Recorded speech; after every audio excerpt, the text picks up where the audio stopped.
Welcome to the Student Affairs One Thing, a podcast that asks a simple question of seasoned student affairs professionals.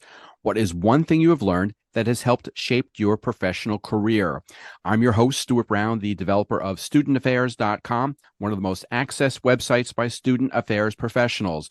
On our pages, we have the most cost-effective job posting board, listing hundreds of open student services positions and a wide range of webinars. On today's episode, I am very pleased to have Dr. Alan Mueller, a faculty member in the Department of Human Development and Psychological Counseling at Appalachian State University. Welcome to the program. Thanks so much. Thanks for having me. So, Alan, what is your one thing?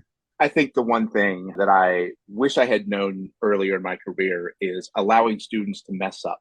I think back to at a time when I was working in a student programs office and a student had a talent show to facilitate and they were doing the preliminary auditions for this and they messed up. They just messed up. They forgot to do some paperwork. They didn't have the sound system and it got messy. And at the time, I and some of my colleagues were worried about the messiness. We were worried about, oh my gosh, the show didn't go off too well. In retrospect, and fortunately, I think I learned the lesson in real time, but it took me some learning. Letting that student mess up and letting that student face the fallout from what she had done was a huge growth opportunity for her. Huge. She went on to become the president of the organization, went on to get recognized by the university as one of the top leaders in subsequent years. And so that allowing students to get a little messy, I think it was huge. And sometimes the desire for perfection sort of made me forget that college is a giant learning lab and that these students are learning as they're doing. I think that's so important. I know when I was a young professional, I think I was doing some academic advising, and I was so proud because I basically did their schedule. And I said this to a colleague,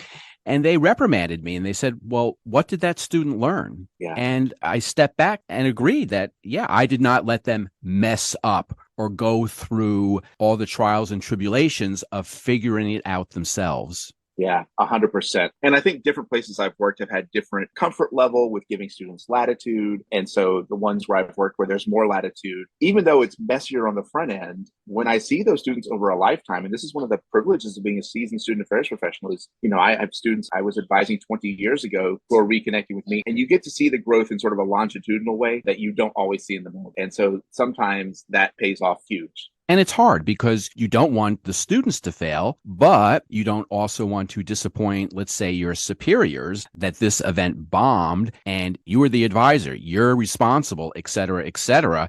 And it's kind of hard to say, well, this is a growth experience. I want that student to fail. And they're just looking at you, shaking their head. Well, no, maybe that's not what we wanted to do here. And particularly when safety is at hand and also when ethics. And so that same student, I think maybe a year later, asked me, I was advising the activities board and they wanted to get beta fish as a giveaway for the campus, right? Campus of 16,000 students.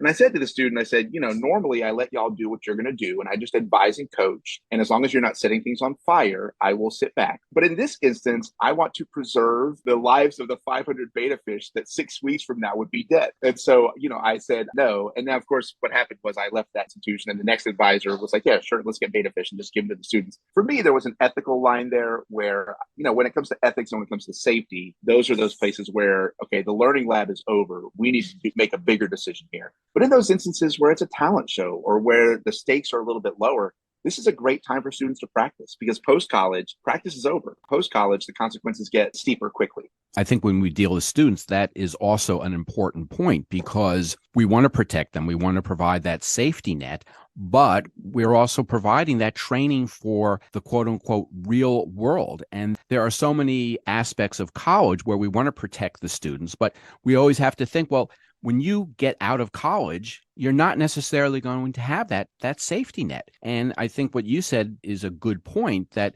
maybe sort of the low risk to let them fail, but then also to talk to them about it, to really process that with them so they understand. They understand deadlines are not guidelines, that safety is important and all these things. So hopefully when they graduate, but also as they progress in their college experience, they become the new leaders because they had that oops moment. Very much so. And also recognizing the impact of their mistake on the community. And so, like, I think about my colleagues who do student conduct, and I've been involved in conduct areas where there's a restorative justice model, where the question is, okay, you messed up. So let's not wring our hands and beat you over the head with it. Let's talk about the next part of the process to make better for your community. Let's reflect on who was impacted and let's see if we can do better. And so, again, outside of college, post-college, those opportunities are few and far between, because usually if you've messed up, you've messed up, and the consequences are very real and sudden.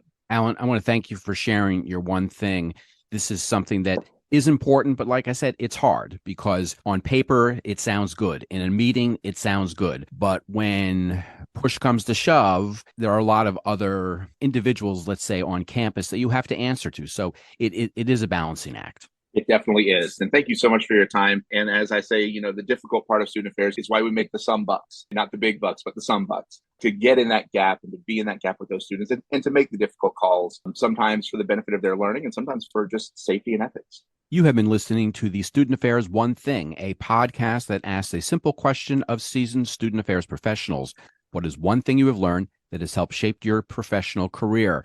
I want to thank today's guest, Dr. Alan Mueller, a faculty member in the Department of Human Development and Psychological Counseling at Appalachian State University.